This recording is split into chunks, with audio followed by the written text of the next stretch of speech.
बेंगलुरु में विपक्षी दलों की बैठक तथा राजधानी दिल्ली में भाजपा के नेतृत्व में एनडीए की बैठक से यह स्पष्ट हो गया है कि 2024 लोकसभा का चुनाव 2019 से काफी भिन्न होगा। 2019 में राज्यों के स्तर पर तो कुछ पार्टियों ने गठबंधन किया था, लेकिन राष्ट्रीय स्तर पर किसी प्रकार का गठबंधन या राजनीतिक समीकरण नहीं था। इस बार चुनाव के इतने समय पहले इंडिया नामक गठबंधन के गठन से यह साफ हो गया है कि यह लड़ाई मुख्यतः कुछ राज्यों को छोड़ दें तो एनडीए बनाम इंडिया का होगा। और इस बार का इंडिया इस नाते थोड़ा संगठित है क्योंकि सबके मन में यह भाव है कि अगर एक साथ नहीं आए तो नरेंद्र मोदी के नेतृत्व में भाजपा को पराजित करना संभव नहीं होगा। इनको पराजित करना है तो चाहे हमारे बीच कितना भी विरोध हो, हम एक दूसरे के दुश्मन रहे हों, वो सब आगे देख लेंगे, इस बार पहले पराजित करो। तो इस तरह आज ये एक संगठित रूप हमारे सामने आ गया है विपक्ष का, और इसमें अलग अलग घोषणाएं हुई हैं कि कमेटियां बनेंगी जो कि राज्यों में सीट शेयर पर बात करेंगी, जो कि रणनीति पर बात करेंगी, सरकार के विरुद्ध कहां संघर्ष करना है, क्या बोलना है। तो इतने व्यवस्थित तरीके से सरकार के विरुद्ध किसी गठबंधन का निर्माण हाल के वर्षों में नहीं हुआ था, कि चुनाव में भी नहीं देखा गया था।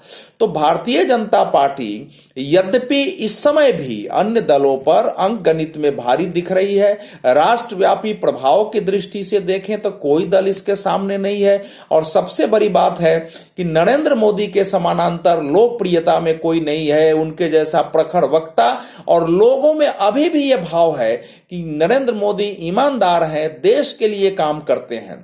तो ये इनकी एक बड़ी ताकत है। लेकिन विपक्ष की शक्ति को कम करके आंकना भाजपा के लिए भी ठीक नहीं होगा।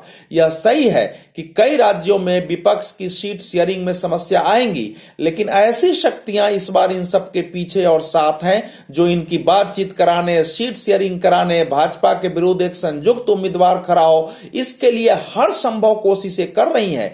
इसलिए हैरत नहीं हो कि कुछ ऐसे राज्यों में भी कुछ सीटों पर उन दलों में समझौता हो जाए जिनके बीच होने की हम कल्पना नहीं कर रहे थे। तो भारतीय जनता पार्टी ये सब बातों को ध्यान में रखेगी, तभी सही रणनीति बना पाएगी।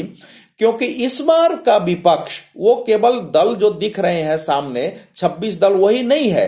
एक्टिविस्ट, बुद्धिजीवी, एनजीओ, ऐसे संगठन, बड़े बड़े इस देश के बड़े बड़े एकेडमिशियन, ऐसे सारे इसमें इकट्ठे हैं कि किसी भी तरह इस सरकार को हराना है, और उसके लिए ये विपक्ष को हर तरह से वैचारिक ताकत देने की कोशिश कर रहे हैं, संसाधन भी दे रहे हैं, रणनीति भी बना रहे हैं। इनमें कई ऐसे सेफोलॉजिस्ट हैं जो चुनावी रणनीति प्रदान कर रहे हैं।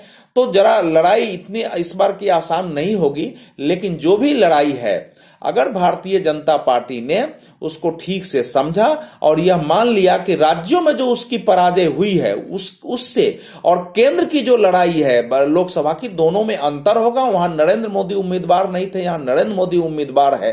राज्यों में पार्टी के अंदर व्यापक असंतोष है, वह असंतोष नरेंद्र मोदी के विरुद्ध नहीं है, और आत्मविश्वास से खड़ी होगी तभी इसका सामना हो सकता है। लेकिन 2024 में हम राष्ट्रीय स्तर पर नरेंद्र मोदी के नेतृत्व वाली एनडीए और विपक्ष के इंडिया के बीच लड़ाई देखेंगे, जो 2019 में नहीं थी, 2024 में यूपीए थी। लेकिन वह यूपीए इस प्रकार से संगठित एक दूसरे के साथ हर हाल में नरेंद्र मोदी को या किसी सामने के विपक्ष को हराना है, इसके लिए यूनाइटेड नहीं थी।